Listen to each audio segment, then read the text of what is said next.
flashback en 2018. Le 2 avril 2018, Villanova vient juste de remporter la March Madness. 31 points pour un certain Donte DiVincenzo, 9 pour Jalen Brunson et 19 pour Mikal Bridges. Et 6 ans plus tard, c'est à peu près les mêmes joueurs qui se réunissent, avec Josh Hart qui était déjà parti en NBA. Au niveau du trade, on en pense un peu ce qu'on veut. Il y a du bon et du moins bon. Je pense qu'on verra le résultat à la fin de la saison. Est-ce que ça a été surpayé? À l'heure actuelle, je dirais quand même oui. Par contre, si les Knicks vont loin, le jugement va être un petit peu différent. Donc, on verra d'ici la fin de la saison. En tout cas, Bridges, c'était vraiment la dernière pièce à aller chercher pour reformer tout ce groupe de Villanova. Et du coup, on va faire une petite analyse. Est-ce que ce transfert est pertinent ou non? Let's go. Bon, déjà, Mikal Bridges, c'est un mec, il est incassable. Cette année, il n'a pas raté de match. Mais du coup, ça ne s'arrête pas là, parce que depuis qu'il est en NBA, il n'a pas raté de match non plus. Mais ça ne s'arrête pas là non plus, parce que depuis qu'il est en université, il n'a pas raté un match. Et quand on connaît le coaching d'un certain Tom Thibodeau, je pense que le mec a dû se frotter les mains, c'est un truc de ouf. Il a vu ça, je pense que... Incroyable. Le mec a dû sauter partout, vraiment. Il a dû pleurer. Alors vraiment, quand on connaît le coaching de Thibodeau, ça colle parfaitement. Lui qui joue avec très très peu de rotation et ses joueurs jouent énormément de temps. On demande à Josh Hart, je pense qu'il est encore en train de souffler. Bien sûr, on sait que c'est risqué. On connaît l'histoire de Derrick Rose, de tous ces joueurs-là qu'il a cramés. Mais c'est comme ça, ça fait des années qu'il fait ce coaching avec ces choix-là. Ça m'étonnerait que ce soit maintenant que ça change. Donc là, ils ont vu un joueur qui se blessait très très rarement. Forcément, déjà, c'est un premier point très intéressant pour l'acquisition de Bridges. Avec Bridges, les Knicks récupèrent un joueur extrêmement polyvalent. Vraiment un lieutenant XXL, un des tout meilleurs de la ligue. En fait, quand Brunson ne pourra pas scorer, il sera là. Et ce qui est cool, c'est que quand Anunoby sera moins bon en défense, il sera là aussi. Et même pour mettre des 3 points, quand, je sais pas, DiVincenzo devra en mettre et qu'il n'est pas bon, il sera aussi là. C'est-à-dire qu'il coche un peu toutes les cases. On a un joueur vraiment extrêmement polyvalent. Et ça, c'est super bien dans une équipe comme ça. Donc quand même, il va falloir voir le traitement de ce bon vieux Julius Randle. Qu'est-ce qui va se passer pour lui? Franchement, un petit trade dans la saison, c'est clairement pas impossible. Au moment où je parle, il est toujours là. Ça se trouve qu'au moment où la vidéo va sortir, on ne sait jamais, il ne sera plus là. Mais est-ce qu'il a encore sa place ici? Je ne pense pas. C'est plus vraiment l'homme de la situation depuis un bon moment. On l'a vu la saison dernière. Faut voir. En tout cas, avec un effectif comme ça, objectif franchement, finale de conf. Et ce serait même pas impossible. C'est clairement, je pense, l'objectif. Tenir tête face aux Celtics. Et franchement, avec un effectif comme ça, si bien sûr, comme toujours, les joueurs sont épargnés par les blessures, ça peut clairement le faire. Ces Knicks avec une équipe comme ça, ils peuvent vraiment aller très très loin. Donc ouais, franchement, Bridges Onyx, moi j'aime bien. Franchement, je valide.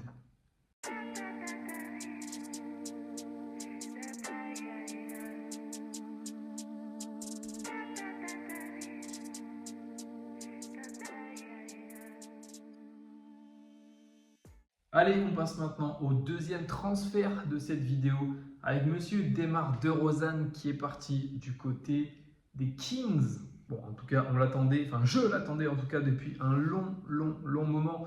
Plus rien n'était très cohérent chez les Bulls, clairement, il fallait que ça se fasse. On n'en pouvait plus de ces Bulls. 3 ans et 74 millions de dollars pour monsieur DeMar DeRozan.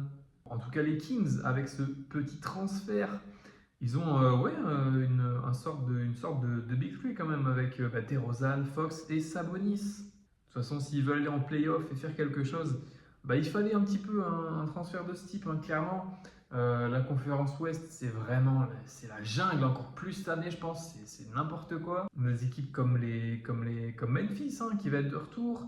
On a les Mavs qui se sont améliorés, j'en parlerai après, vous verrez. Le Thunder également sera encore dans les meilleures équipes.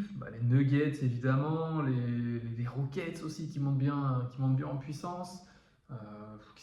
Les Spurs évidemment, saison de Wemby, tout ça. Bon, en tout cas, je ne me pose pas vraiment de questions sur l'apport offensif qu'apportera DeRozan, hein, que ce soit en pénétration ou évidemment à mid-range. Hein. Quand on parle de DeRozan mid-range, voilà, c'est clairement un des meilleurs joueurs de la ligue à mid-range, hein, si ce n'est le meilleur peut-être, bon, un des meilleurs, on va dire. Et on va avoir un joueur bien clutch. Pour rappel, il était arrivé deuxième au trophée Clutch Player of the Year hein, l'année dernière. Et troisième l'année d'avant, pardon. Et il rejoint un certain De'Aaron Fox, qui l'a été la saison 2023, enfin ouais, en 2023. Donc voilà, DeRozan, Fox et, on doit oublier ce bon vieux Malik Monk, qui est toujours aux Kings. Franchement, les trois là, côté clutch, est-ce que c'est même pas un peu trop même? Est-ce que ça va pas être en mode, vas-y, DeRozan, Fox, même Monk, qui va? En tout cas, côté des blessures, on est sur un joueur qui est quand même très solide. L'année dernière, il n'a raté que 3 petits matchs, c'est vraiment très peu. Et avec lui, on a bien sûr un joueur très expérimenté. Hein. DeRozan, c'est 1173 matchs NBA et 7 runs en playoff. C'est vraiment bien, ça rapporte vraiment une certaine expérience. On va passer au point qui fâche un petit peu. Là, ce qui me fait peur avec DeRozan, ça reste quand même le spacing et les tirs extérieurs, hein, vraiment. Alors, ok, il y a quelques bons shooters dans l'équipe. Je pense à Keegan Murray, Fox, ils peuvent en mettre quelques-uns. Mais il y a un certain Harrison Barnes qui est parti, qui était leur meilleur shooter.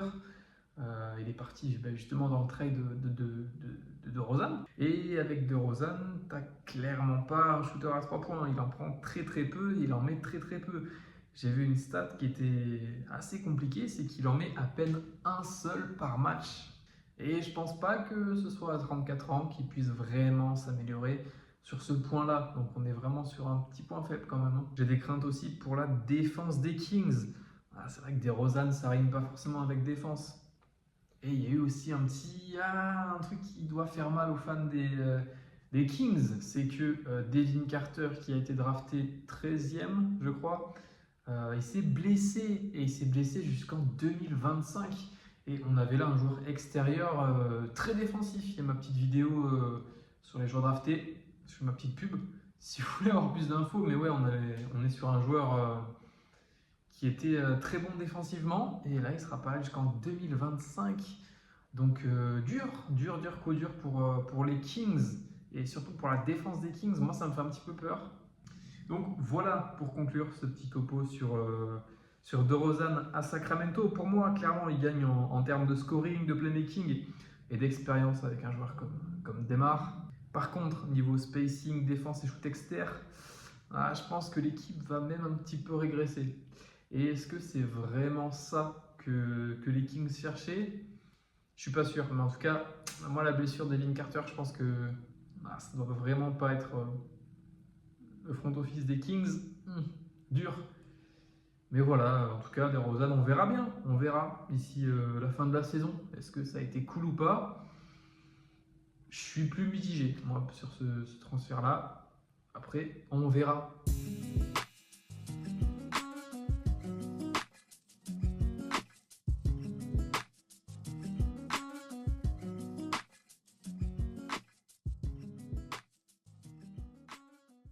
On est parti pour le troisième et dernier transfert de cette vidéo. On va parler de monsieur Klay Thompson. Klay Thompson, l'ancien joueur des Warriors. Les amis, il fallait bien que ça arrive un jour. Toutes les bonnes histoires ont tenu une fin, comme on dit. J'ai bégayé en disant, bref. Après ça va. Et les fans de Golden State, là, en 10 piges, vous avez pris 4 titres. Ça va, il y a des équipes qui rêvent juste de jouer les playoffs. Ça va, vous plaignez pas trop quand même. Bon, en tout cas, selon les dernières infos, Klay devrait jouer au poste 3 en tant que titulaire. Là, je récupère quand même un joueur 5 fois All-Star, mais qui a 34 ans et un petit peu sur le déclin quand même. Même si avec Klay, on est quand même sur un des meilleurs snipers de l'histoire, clairement, j'ai même pas peur de le dire.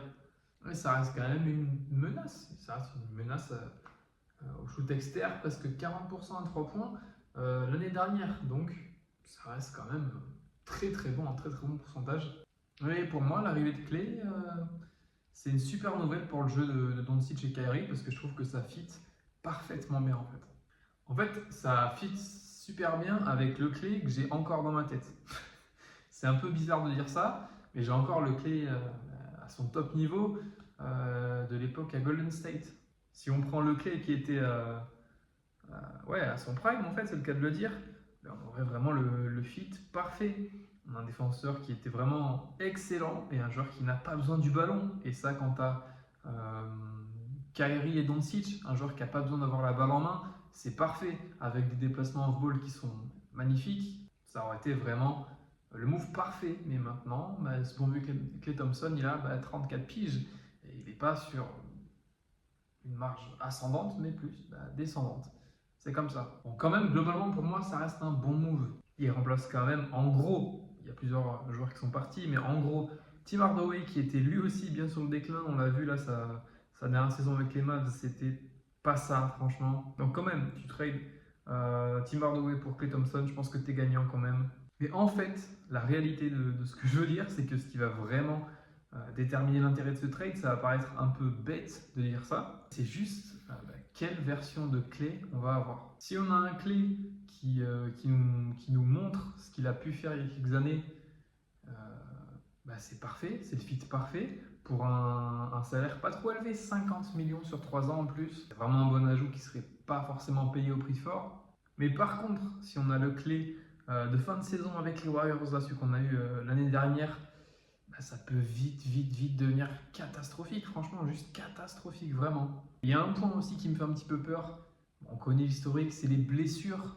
Et je pense qu'une blessure un peu grave à son âge, ça fait mal de le dire, mais ça pourrait potentiellement être une fin de carrière.